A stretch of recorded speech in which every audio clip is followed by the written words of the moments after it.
are now in the first quarter of the school year 2021-2022. I am Agustina Montalban Casiliano and you can call me Ma'am Agot.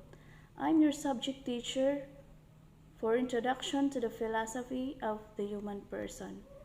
So, we are in the first module and the topic is the meaning and method of doing philosophy. Our objective is to distinguish a holistic perspective from a partial point of view. So before we proceed to the discussion, I have here questions. First question is, what words come to your mind when you hear the word philosophy? Second question, why do we need to study philosophy? These are the preliminary questions that will assess your prior understanding and knowledge about philosophy. Let us now discuss the definition of philosophy. First, I will address the question, what is philosophy? So now I would like to start up with its etymological definition. So philosophy, particularly Western philosophy, comes from two Greek words.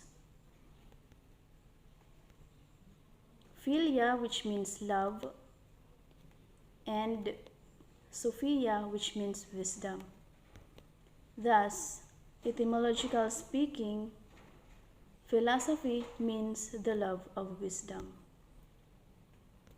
Love in this context is understood as a strong desire for a particular object, while wisdom is a correct application of knowledge.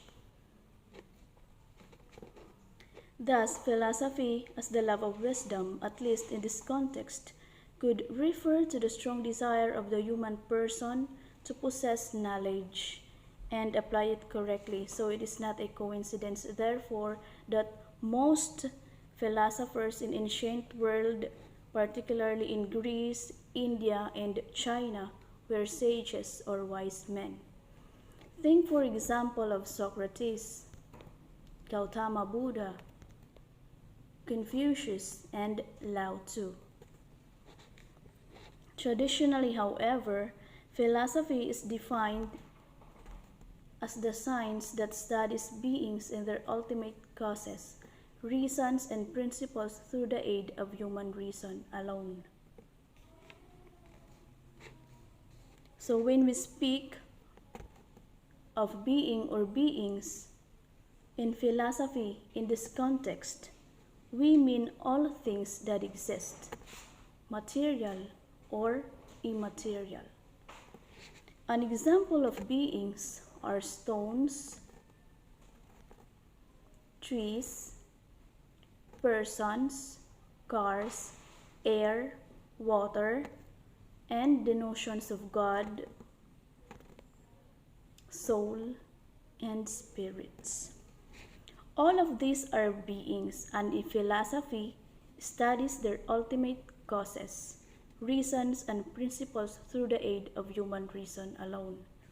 In other words, philosophy is concerned with a reason and principles that account for everything that exists. Thus, some of the basic questions in philosophy are, what is the origin of the world, of everything that exists? Why do these things exist rather than not exist at all? Next, is there God? If so, how can we justify the goodness of God in the face of evil? And what is the meaning and purpose of life? Why do we have to suffer? And if one is suffering from an unbearable pain such as cancer, is it morally right to resort to euthanasia or assisted suicide? These are just some of the questions that philosophy attempted to address, and in doing so, philosophy uses reasons as a tool which can be expressed in many forms, such as the ability to reflect, question, articulate one's thought, and analyze certain phenomenon or event. In short, philosophy attempts to understand things in a critical and logical manner. It is important to note, however, that philosophers do not agree in a single definition of philosophy. In fact, philosophers differ in their basic understanding of philosophy. For example, Karl Jaspers, a German existence and philosopher, understand that philosophy as a discipline in which questions are more important than answers because answers themselves will in turn become questions. Okay, so that's all about the etymological and contextual definition of philosophy.